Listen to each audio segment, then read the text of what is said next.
चंद्रशेखर जी। सोना कहाँ पे किया? सोना प्लीज नहीं आप नहीं। सोना बेचने वाला वित्त मंत्री बन गया, बताइए। जरूरत है मैं भी था बेचने वाला। कल से जो बहस चल रही है, कृपया उस बहस का प्रारंभ भारत के प्रधानमंत्री श्री अटल बिहारी वाजपेयी जी ने की। जो भाषण उन्होंने दिया, उनसे असहमत होते हुए भी मैं ये कहना चाहूँगा कि उनके भाषण में देश के भविष्य के बारे में चिंता थी। उन्होंने हमारी चुनौतियों को समझने का प्रयास किया था। उन्होंने देश को एक दिशा में ले जाने के लिए हमें संकेत दिया था। ये बात दूसरी है कि उसके बारे में विभिन्न विचार हों और मेरे विचार उनसे सहमत नहीं हैं, लेकिन गुरु आज भी हैं। लेकिन उसके बाद जो बहस हो रही है, मुझे ऐसा लगता है कि उनके निवेदन का कोई असर इस सदन पर नहीं पड़ा। दोनों तरफ से सर मत हिलाइए, आप भी उसी में हैं। केवल एक दूसरे की आलोचना, एक दूसरे पर कटाक्ष, पुराने गीत दोहराने की बातें, पुरानी कुरीतियों का, पुराने कुकृत्यों का बखान इस सदन में हुआ है। भविष्य की चिंता कम दिखाई पड़ती है। मैं नहीं जानता कोई भी राष्ट्र जो केवल अतीत पर रोता रहेगा वो नया भविष्य कैसे बना सकेगा। मैं इस सदन के सामने बड़े विनम्र शब्दों में अध्यक्ष सभापति महोदय कहना चाहता हूं, आज सारा देश और सारी दुनिया इस सदन की ओर देख रही है और ये समझती है कि भारत इस कठिन समय में, एक संकट की घड़ी में कुछ निर्णायक कदम उठाएगा। मैं मानता हूं कि सदन में हमको किसी पार्टी के लिए बहुत स्पष्ट बहुमत नहीं मिला। ये बात कोई दुनिया में निराली नहीं है। दुनिया के अनेक देशों में परिस्थिति पैदा हुई है, लेकिन उन लोगों ने देश को बचाने के लिए, देश को आगे बढ़ाने के लिए, समस्याओं के समाधान के लिए अपने विरोधों को भुला करके, मिल करके सहयोग के रास्ते पर काम करने का प्रयास किया और उसमें उन्हें सफलता भी मिली। प्रधानमंत्री जी ने अपने भाषण का प्रारंभ यहीं से किया, लेकिन सभापति जी, बड़े विनम्र शब्दों से मैं कहना चाहूँगा कि प्रधानमंत्री जी, अगर आपने अपनी सरकार का प्रारंभ उसी तरीके से किया होता तो शायद इतनी कटुता इस सदन में आज नहीं होती। जो कुछ हुआ पिछले 20 दिनों में, उससे देश के मानस में और कम से कम इस सदन के सदस्यों के मानस में कटुता ही बढ़ी, आपस में टकराव की भावना ही बढ़ी। क्या अब भी हम सोचेंगे कि इससे हमें कोई लाभ नहीं होने वाला है? ये बात सही है। जज्बातों को उभाड़ करके वोट पाए जा सकते हैं, सरकार बनाई जा सकती है, लेकिन देश की समस्याओं का समाधान नहीं किया जा सकता। जज्बातों का उभारने का जो पुराना काम हुआ, उसकी चर्चा मैं नहीं करूंगा। वो घाव अब भी हरे हैं। उन हरे घावों पर नमक डालने से देश में कोई अच्छी बात नहीं बनेगी। मैं तो हमारे वाणिज्य मंत्री जो हमारे मित्र हैं, उनकी सलाह पर ही चलना चाहूंगा। उन्होंने कहा कि अभी सरकार के सामने कोई कदम उठाने का मौका नहीं मिला। सरकार अभी 7, 8, 10 दिन पहले बनी है। उस पर अगर चर्चा होती तो हम समझते कोई सार्थक चर्चा हो रही है। सभापति जी, आपकी आज्ञा से मैं प्रधानमंत्री जी का ध्यान उन बातों की ओर से खींचना चाहूंगा जो सरकार बनने के बाद हुई है। मैं उसमें अध्यक्ष के चुनाव की चर्चा नहीं करूंगा। कैसे सरकार बनी, कौन लोग सरकार में आए, किस तरह से एकता हुई, उस एकता के लिए कोई प्रसन्न एजेंडा है या नहीं, इससे मेरा कोई मतलब नहीं। मुझे इससे भी कोई मतलब नहीं कि भारतीय जनता पार्टी आगे क्या करेगी। भारतीय जनता पार्टी के बारे में मेरे विचार मैंने एक बार नहीं अनेक बार कहे हैं। हमारे इन मित्रों में से बहुतों को आशा रही होगी, हमें तो कोई आशा नहीं थी कि भारतीय जनता पार्टी अचानक ही बदल जाएगी। चाहे जो कुछ भी आप कहें, आप बदलने के लिए स्वतंत्र नहीं हैं, क्योंकि भारतीय जनता पार्टी संघ परिवार का एक सदस्य है और भारतीय जनता पार्टी ये जानती है कि राष्ट्रीय स्वयंसेवक संघ से हमारा जितना भी विरोध हो, वो संगठित, निष्ठावान, संकल्प वाले नवयुवकों का एक संगठन है। मैं जब ये बात आज नहीं कह रहा हूं, आज से बरसों पहले हमारे बहुत मित्रों ने इसके लिए आलोचना की, जब उन्होंने कहा स्वदेशी का आंदोलन चलाएंगे तो हमने कहा मैं उनका साथ दूंगा। हमारे मित्र मुरली मनोहर जोशी जी आज जो स्वदेशी की परिभाषा कर रहे थे, मैं सोच रहा था कितना बदल जाता है इंसान सरकार में आने के पहले और सरकार में आने के बाद। मैं आपसे ये कहना चाहूंगा कि बदलेगा तो नहीं, भारतीय जनता पार्टी बदलेगी नहीं और बदलनी भी नहीं चाहिए, आपसे आशा भी नहीं है। लेकिन जब सरकार चला रहे हैं, जब प्रधानमंत्री जी ये कह रहे हैं कि हमको सहमत का रास्ता अपनाना ढूंढना चाहिए, मिलकर के काम करना चाहिए, तो मैं कुछ सवाल आपके सामने रखना चाहूंगा। समझौते क्या हुए, किसके कितने मंत्री होंगे, ये बातें अलग की हैं। मंत्री आते हैं चले जाते हैं, प्रधानमंत्री आएंगे चले जाएंगे, ये देश रहेगा। लेकिन कुछ बुनियादी सवालों पर मैं प्रधानमंत्री जी से जरूर चाहूंगा कि इस देश के बारे में आप हमें बताएं कि किस रास्ते पर इस देश को ले जाना चाहते हैं। क्या सहमत का रास्ता उस तरीके से बनेगा जो तरीका आपने अपनाया है आज तक पिछले 20 दिनों में? क्या आप समझते हैं कि विरोधी पार्टियां आपके बहुमत पा जाने से आपके पीछे लग जाएंगी? क्या आप समझते हैं कि विरोधी पार्टियां आपका विरोध करना छोड़ देंगी? मैंने पिछली बार एक बात कही थी, उससे आपके लोग बहुत नाराज हुए थे। तब मैंने कहा था आपको बहुमत नहीं मिलेगा, आप त्याग पत्र दे दीजिए। आज वो बात मैं नहीं कहता क्योंकि मैं नहीं जानता आपको बहुमत मिलेगा या नहीं। लेकिन प्रधानमंत्री जी, आप विदेश मंत्री रहे हैं, आपके निकट संपर्क में रह करके मुझे काम करने को मौका मिला है। मैं ऐसे आपसे जानना चाहता हूं, भारत के प्रधानमंत्री जो संयोग से विदेश मंत्री हैं, क्या आप चीन के बारे में अपनी नीतियां बदलने वाले हैं? क्या तिब्बत के ऊपर भारत का दृष्टिकोण बदला है? और यदि नहीं बदला है तो आपकी कैबिनेट का, मंत्रिमंडल का एक सदस्य अगर इन सवालों पर जवाब एक बयान देता है तो आपकी उस पर क्या प्रतिक्रिया है? क्या देश को चलाने का रास्ता है? क्या देश इस रास्ते पर चलेगा? क्या कोई संसदीय जनतंत्र चलाने में कैबिनेट की, मंत्रिमंडल की संयुक्त जिम्मेदारी होती है या नहीं है? सभापति जी, मैं चाहूंगा, क्योंकि मैं बुनियादी सवालों को 2-4 का कुछ मिनटों में कह करके समाप्त करना चाहूंगा। मैं जानता हूं एक सिद्धांत है, सेना का उपयोग नहीं होना चाहिए आंतरिक मामलों में, हम सब जानते हैं। लेकिन क्या मंत्रिमंडल के सदस्य को स्वतंत्रता है कि किसी की हालत में वो कहे कि किसी भी स्थिति में सेना आंतरिक मामलों में हस्तक्षेप नहीं करेगी? अगर सेना में ही विद्रोह हो जाए, और मैं कल्पना नहीं कर रहा हूं, 1984 में जब हुआ था एक समय, आपके मंत्रिमंडल के एक सदस्य ने बयान दिया है, अखबारों में मैंने पढ़ा है, मैं नहीं जानता, तो उस समय कौन जाएगा? कोई वॉलंटियर कोर जाएगा वहां पर? अगर पुलिस की कोई टुकड़ी विद्रोह कर दे, दिल्ली में हुआ, उत्तर प्रदेश में हुआ, बिहार में हुआ, ऐसे सवालों पर मंत्रिमंडल के सदस्य अगर बयान देते हैं तो क्या हमारे लिए ये मन में शंका नहीं पैदा करती? क्या हमारे मन में नहीं लगता कि ये सरकार किसी भी हालत में देश को चलाने के लिए न गंभीर कदम उठा सकती है, न इसमें कोई मानसिकता है, सिवाय इसके कि ये सरकार किसी तरह से कुर्सियों पर बैठा रहना चाहती है? अगर भविष्य के बारे में चिंता होती तो इन बुनियादी सवालों पर जरूर आपका संकेत जाना चाहिए अपने मंत्रिमंडल के सदस्यों के बारे में। मैं नहीं जानता कोई दोषी है या नहीं भ्रष्टाचार का। मैं आप उन लोगों में से हूं जिसने बार बार इस सदन में और सदन के बाहर बात कही है कि जब तक कोई भ्रष्ट न्यायालय से साबित न हो जाए, उसको भ्रष्ट कह करके उसकी मर्यादा को मत गिराओ। एक व्यक्ति के लिए नहीं कहा, मुझे इस बात को कहने में आज भी गौरव है। आडवाणी जी पर जब लगा था आरोप, मैंने कहा अखबारों के जरिए कि मैं नहीं विश्वास करता कि आडवाणी जी इस तरह का कोई काम करेंगे। उसके लिए मेरी आलोचना हुई। लालू प्रसाद यादव के लिए मैंने कहा, मैंने माधवराव सिंधिया के लिए कहा, मैंने सुखराम के लिए कहा। उस समय मेरी बड़ी आलोचना हुई और अध्यक्ष सभापति जी, हमारे इन तरफ के बैठे हुए मित्रों ने हमारी बड़ी कटु आलोचना की, व्यंग के शब्द कहे। हम नहीं जानते कब किससे जनतंत्र में मदद लेनी पड़ जाए। किसी के चरित्र को गिरा देना आसान है, किसी के व्यक्तित्व को तोड़ देना आसान है।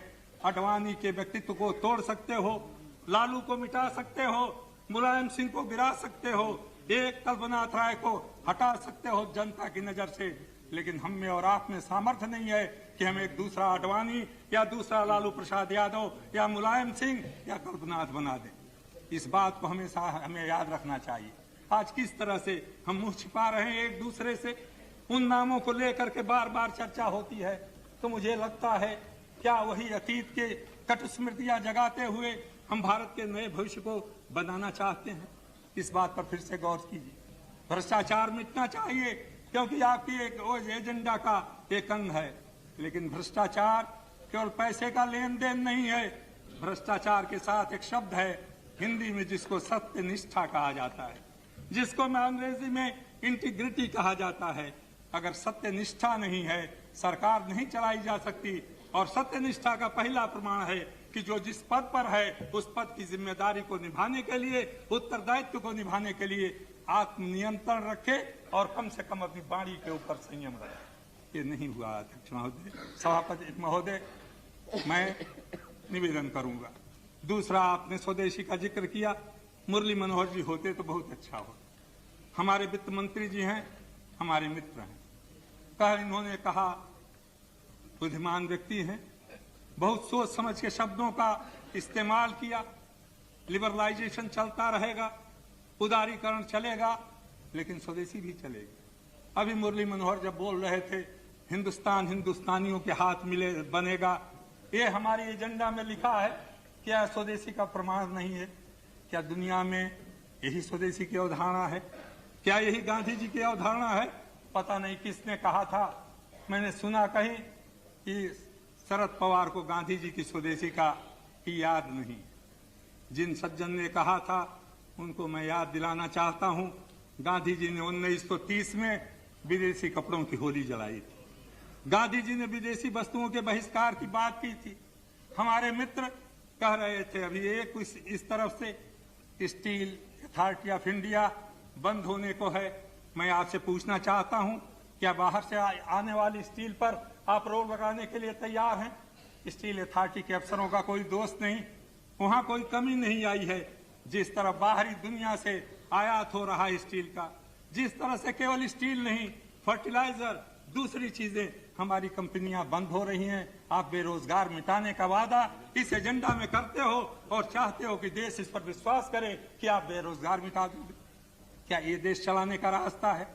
क्या ये सब काम हुए हैं सरकार बनने के बाद? और मैं आपकी सरकार से जानना चाहता हूं, खासतौर से प्रधानमंत्री जी आपसे, क्या इस तरह से झूठे वादों के ऊपर लोगों को भ्रम में डालकर बहुत आशा दिलाई जा चुकी, बहुत लोगों के दिलों में विश्वास दिलाया गया, बहुत बार विश्वास टूटे, एक बार फिर उस विश्वास को अगर आप तोड़ेंगे तो शायद जनतंत्र टूट जाएगा। और इसीलिए हम आपके इस विश्वास तोड़ने की कला का विरोध करते हैं। आपसे मैं निवेदन करना चाहूंगा अध्यक्ष महोदय, अभी हमारे मित्र बड़े ईश्वरज्ञ हैं वाणिज्य मंत्री जी, उन्होंने कहा कि हमने केवल कहा है कॉन्स्टिट्यूशन रिव्यू होगा। हमने कितने बार अमेंड किया है? मैं समझता हूं हमसे ज्यादा उनको अंग्रेजी आती है। अमेंड करने में और रिव्यू करने में अंतर होता है। यहाँ पर बहुत से संविधान के ज्ञाता बैठे हुए हैं। जब आप कॉन्स्टिट्यूशन रिव्यू करने की बात करते हैं अपनी एजेंडा में, क्या इस पर चर्चा आपने न्यायविदों से की है? क्या दूसरी पार्टियों की सहमति ली है? क्या इस पर कोई चर्चा है? किस दिशा में आप संविधान को रिव्यू करने जा रहे हैं? याद रखिए, जब जब डेमोक्रेसी टूटी है, जब जब संसदीय जनतंत्र टूटा है, वहां के नेताओं ने यह कहा है संविधान कमजोर है, इसको बदलने की जरूरत है। मैं संकेत जो देखता हूं ये खतरनाक संकेत है। मैं नहीं जानता आपके इरादे क्या हैं, लेकिन भाषा का इस्तेमाल करते हुए दुनिया के इतिहास को नजर में रखिए। अगर दुनिया के इतिहास में नजर नहीं रखेंगे तो याद रखिए यहाँ के कुछ सदस्य ही आपकी बातें नहीं सुन रहे हैं। इस एजेंडा को केवल हम ही नहीं पढ़ रहे हैं, सारी दुनिया के लोग इस एजेंडा को देख रहे हैं। आपने जो एजेंडा बनाई है वो एक भयंकर दिशा में संकेत करती है, और उस भयंकर दिशा में संकेत करने के लिए मैं नहीं जानता आपने जानबूझ करके यह किया है या अनजाने किया है। मुझे हैरानी होती है, यहाँ हमारी सूचना प्रसारण मंत्री जी बैठी हुई, कल उन्होंने हिंदुत्व की परिभाषा सुनाई सदन में। मैं भी उनका भाषण कहीं बैठा सुन रहा था। क्योंकि उस समय मैं सदन में उपस्थित नहीं हो रहा था। और वही हिंदुत्व की परिभाषा श्री मुरली मनोहर जोशी जी ने आज बताने की कोशिश की। आप उच्चतम न्यायालय की बात बार बार हमारे सामने दोहराते हो। हिंदुत्व की परिभाषा मैंने इस सदन में प्रधानमंत्री की हैसियत से कहा है, मुझे इस बात का अभिमान है कि मैं हिंदू हूं, लेकिन मेरी दृष्टि में हिंदुत्व क्या है ये भी मैंने उसमें कहा था। मैं आपसे जानना चाहूंगा प्रधानमंत्री जी, खास तौर से अभी उन्होंने सर सैयद अहमद की एक किताब पढ़ करके सुनाई। मैं इसका जिक्र नहीं करता, लेकिन इस तरह को किताबों को पढ़ करके किसको भ्रम में रखना चाहते हैं आप। 1939 में इसी देश में किताब छपी थी, वी इंडियन नेशनहुड डिफाइंड। उसमें लिखा है, एक प्योरिटी ऑफ रेस का रास्ता हमको हिटलर ने बताया है, भारत के लिए वो रास्ता देखने और समझने योग्य है। उसमें लिखा है कि माइनॉरिटी को नागरिकों का अधिकार नहीं होगा। उसमें लिखा है कि ये हमारे देश में केवल एक अतिथि के रूप में है, जितने दिन बहुमत के लोग हैं चाहे रहे, नहीं तो उनको इस देश से बाहर जाना पड़ेगा। और मैं समझता हूं इसमें बैठे हुए सब प्रमुख बीजेपी के लोग और जो राष्ट्रीय स्वयंसेवक संघ के लोग हैं उस किताब को पढ़े होंगे। 1939 में लिखी गई उस किताब का क्या कभी आपने खंडन किया? क्या कभी आपने कहा कि उसमें हिंदुत्व की जो परिभाषा दी गई है उससे राष्ट्रीय स्वयंसेवक संघ या बीजेपी सहमत नहीं है? आसान है अडवाणी जी, मैं आपकी बड़ी इज्जत करता हूं, ये कह देना कि आपकी सरकार, आपकी पार्टी इस बात से सहमत नहीं है। क्या आप में ये शक्ति है कि आप राष्ट्रीय स्वयंसेवक संघ से असहमत जाहिर कर सकते हैं? मैं नाम नहीं लेना चाहता। उस पुस्तक का जिसका उल्लेख किया आदरणीय श्री चंद्रशेखर जी ने, उसके लेखक ने ही उससे अपने को असंबद्ध किया। गुरुजी ने कहा कि मैं उससे सहमत नहीं हूं। मैं चाहूंगा अगर ये बात है तो फिर आरएसएस को कोई कठिनाई नहीं होनी चाहिए कि उस कहे कि उस पुस्तक में जो विचार व्यक्त किए गए हैं उससे आरएसएस असहमत है और उससे बीजेपी का कोई संबंध नहीं है। अगर ये बात वो अगर हो जाए तो ये बात बहुत अच्छी। मैं आपसे पूछना चाहता हूं दूसरी बात, आप राष्ट्र को नई दिशा देने वाले हैं, नई राजनीतिक संस्कृति है। क्या वो राजनीतिक संस्कृति है वो मुझे मालूम नहीं, लेकिन उसमें लिखा गया है कि एक नई राजनीतिक संस्कृति बनेगी। क्या वो संस्कृति वही होगी जिसका प्रदर्शन 2 दिनों से इस सदन में हो रहा है? एक तरफ से नहीं, दोनों तरफ से। और इस संस्कृति को बदलने का यही रास्ता है राजनीतिक संस्कृति का। मैं एक और सवाल आपके सामने रखना चाहूंगा, विदेश मंत्री जी और प्रधानमंत्री जी, आपने दुनिया के बहुत सी संस्थाओं में भारत का नेतृत्व किया है, आपको बड़ा अनुभव है। मुझे याद नहीं, शायद आपको ज्यादा याद हो, ईदी अमीन के अलावा दुनिया में कोई दूसरा राष्ट्र नायक है जिसने बयान दे के कहा हो कि हम एटम बम बनाएंगे? आपकी मंत्रिमंडल का एक सदस्य अखबार के सामने प्रेस कॉन्फ्रेंस करके कहता है मैं एटम बम बनाऊंगा, और दूसरे ही दिन पाकिस्तान से मांग आती है कि इंडिया के ऊपर सैंक्शन लगाया जाए। क्या अपने पड़ोसियों के साथ रिश्ते सुधारने का ये पहला कदम है जो आपकी सरकार उठा रही है? मैं आपसे जानना चाहता हूं, इन सवालों का जवाब ये देश आपसे चाहता है। इन सवालों का जवाब देश नहीं दुनिया जानना चाहती है। इन सवालों का जवाब देने बिना कहां जाएंगे हम? मैं नहीं चाहता कि विवादास्पद सवालों को उठाया जाए, लेकिन इस देश में हमने अंग्रेजी और हिंदी में सारे काम करने को तय किया था। हमने ये कहा था सब भाषाओं को समान आदर दिया जाएगा। आपने लिखा है कमीशन बनेगा, 19 भाषाओं को वही दर्जा दिया जाएगा जो अंग्रेजी और हिंदी को दिया जाएगा। इसी सदन में नीतीश जी बैठे हुए हैं, सैकड़ों बार तो इनके मुंह से मैंने सुना है हिंदी का अनुवाद कहाँ है। अब 19 भाषाओं का अनुवाद नीतीश जी आपको करना पड़ेगा अगर आपकी एजेंडा लागू हो गई। क्या एजेंडा लागू करते समय आपने सोचा इसका दूरगामी परिणाम क्या होगा? कुछ लोगों को प्रसन्न करने के लिए क्या भारत के भविष्य के साथ, सारी इस कार्य पद्धति के साथ एक खिलवाड़ किया जा सकता है? क्या इस तरह की बातें हमारी गैर जिम्मेदाराना हरकत की परिचायक नहीं है? इन सवालों पर हमें और आपको गौर करना पड़ेगा। मैं कहता हूं जज्बातों के साथ बहुत खेल चुके हम सब लोग। जात का सवाल हो, धर्म का सवाल हो, भाषा का सवाल हो, क्षेत्रीय सवालों के ऊपर हम एक दूसरे को भड़का करके साथ लेकर के बहुत कुछ कर सके। 4 राज्य आप बना रहे हैं। मैं समझता हूं आप अवगत हैं, यहाँ नेता विरोधी दल बैठे हुए हैं, केवल उनके राज्य में 4 और राज्य बनाने, 3 और राज्य बनाने की मांग चल रही है। क्या होगा विदर्भ का, क्या होगा मराठवाड़ा का, क्या होगा सौराष्ट्र में, क्या होगा दूसरी जगहों का, तेलंगाना का? एक जगह नहीं, कोई राज्य ऐसा नहीं है। 16 या 18 उस दिन वोटों के हमारे साथी सवाल उठा रहे थे। क्या आप ये काम कर सकते हो?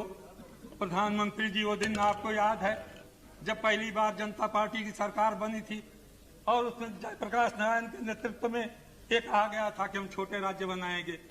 पहली पार्लियामेंट्री बोर्ड की मीटिंग में हमारे वरिष्ठ नेताओं ने ये कहा था छोटे राज्य बनाने का काम हाथ में ले लें। मैंने हाथ जोड़ करके निवेदन किया था, एक मेरी प्रार्थना सुन लीजिए। गांधी जी का नेतृत्व था, राष्ट्रीय आंदोलन की सहमत थी, राजेंद्र बाबू राष्ट्रपति थे, पंडित जवाहरलाल नेहरू प्रधानमंत्री थे, सरदार पटेल गृह मंत्री थे। उस समय जब भाषावार जो सिद्धांतों के आधार पर भाषावार राज्य बनाने की बात थी, हमने उसको स्वीकार किया था। कितना खून बहा था इस देश में, और उस समय का देश हिंदुस्तान ऐसा नहीं था जो आज है। 1977 में हमने अपने नेताओं से कहा था कुछ और काम कर लीजिए, तब इसके बाद छोटे छोटे राज्य बनाने का काम कीजिए। छोटे राज्य की कल्पना से हमारा कोई विरोध नहीं है श्रीमान, लेकिन क्या यही अवसर है जब चारों तरफ तूफान खड़ा हो रहा है, छोटे छोटे मुद्दों पर आतंकवाद जैसी स्थिति पैदा हो रही है, तो क्या 4 राज्य बनाओगे तो 12-14 जगहों से मांगे नहीं उठेंगे? क्या उसके बारे में कभी सोचा? क्या उन 4 राज्यों का कुछ ज्यादा दबाव था, चाहे असेंबलियों का प्रस्ताव हो? ये काम मत कीजिए।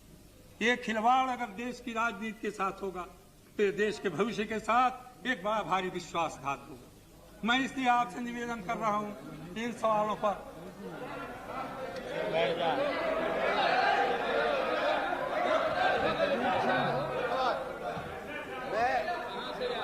चंद्रशेखर जी, मैं आपसे निवेदन करना चाहता हूं कि कृपया आप क्या बताइए, अगर भौगोलिक परिस्थितियों से, विकास की दृष्टि से किसी छोटे राज्य को बनाना हो तो आपको ऐतराज क्यों है?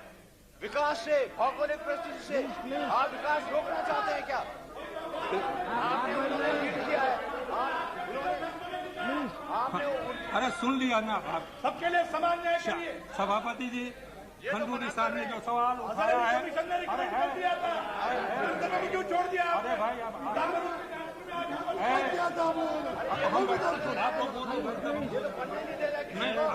अगर सभापति, हम इस माहौल में नहीं बोल सकते, पहले आप लोग बोल लीजिए तब मैं बोलूंगा।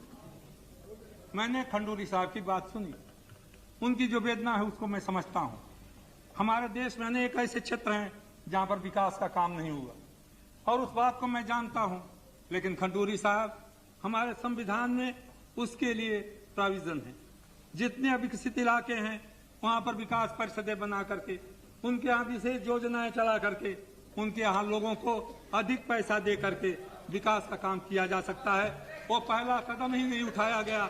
अगर वो कदम उठाया गया होता तो आज उत्तराखंड या उत्तरांचल क्या है, वनांचल की मांग इतना जोर नहीं पकड़ती। ये बात आज से नहीं, 1967 से मैं अपने राजनेताओं से बार बार कहता रहा हूं, और मैं नहीं कह रहा हूं। 1950 में प्लानिंग कमीशन का उद्घाटन करते हुए पंडित जवाहरलाल नेहरू ने कहा था ये आंचलिक विषमता हमारे लिए अभिशाप बन जाएगी। अगर हम आंचलिक विषमता को नहीं मिटा सके, अगर पिछड़े इलाकों के लिए विशेष योजनाएं नहीं बना सके तो देश टूट जाएगा। हमें दुख है कि पंडित जवाहरलाल नेहरू की इस राय के बाद भी, 50 वर्षों के जनतंत्र के प्रयोग के बाद भी हम उस काम को नहीं कर सके। मैं नहीं कहता कि आपका राज बने या न बने, बनना चाहिए छोटे राज्य, लेकिन आज जब चारों तरफ खून खराबी, आपसी विग्रह, घृणा, नफरत का समाज है, हमारे सोम दादा बैठे हुए हैं, क्या होगा? आपके यहाँ भी वनांचल बनेगा, आपके यहाँ भी गोरखालैंड बनेगा, कोई राज्य बचा नहीं रहेगा। क्या प्रधानमंत्री जी और खास तौर से गृह मंत्री जी आप उस स्थिति को पैदा करना चाहते हैं? अगर नहीं, अरे भाई ठीक तो उनसे मांग लीजिए ना। इसलिए सभापति जी, मैं कहता हूं ये बुनियादी सवाल हैं। मुझे दुख के साथ कहना पड़ता है इन बुनियादी सवालों पर जो देश के भविष्य से जुटे हुए हैं, जो किसी के मान सम्मान से नहीं जुटे हुए हैं, किसी पार्टी की एकता या टूटने से नहीं जुटे हैं, जो कुछ देश में हो रहा है पार्टियों को तोड़ने और जोड़ने का काम, उस पर मुझे नहीं कहना है। उसमें बहुत से पारंगत लोग यहाँ बैठे हुए हैं, वो अपने विचार व्यक्त करेंगे। प्रधानमंत्री जी, आप जानते हैं मैंने आज से नहीं 1967 में कहा था गुरुदेव आपको, उस बात को दोहराता रहा, गुरुदेव आप रास्ते से भटक रहे हो और आपका भटकाव जो होगा वो देश के लिए बड़ा कीमती पड़ेगा। और इसीलिए मैं आपको चेतावनी देने के लिए आज खड़ा हुआ हूं और देश की जनता को ये कहना चाहता हूं कि ये एजेंडा जो है, ये एजेंडा केवल विश्वासघात का एक दूसरा दस्तावेज है और जिससे देश को बर्बादी होगी। इसलिए मैं इस विश्वास मत के प्रस्ताव का विरोध करता हूं।